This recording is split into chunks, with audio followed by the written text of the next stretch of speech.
Cost of production is a very essential part of any farming business, but it's hard to calculate the true costs of production for a farming business. Why do we need to know it? Well, first of all, most grain producers are price takers. That means they can't go out to the marketplace and dictate what price they get for their grain. They've got to take what the market gives them.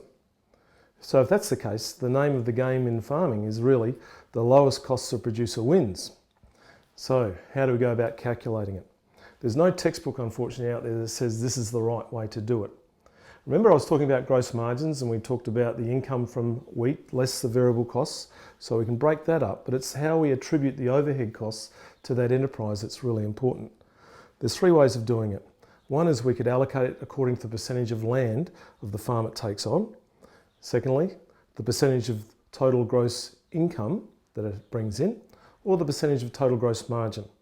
The choice is actually yours. All I suggest is when you choose, you use the same method year in, year out when you're actually calculating it.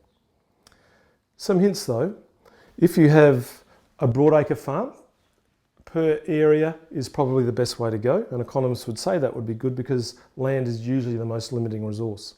However, if you have an intensive enterprise like piggeries or poultries, land is no longer useful. You'll have to use one of the other methods. You make up your mind which method you want to use, but it's important to get that cost of production so that you know when you're selling at a profit, not below the cost of production.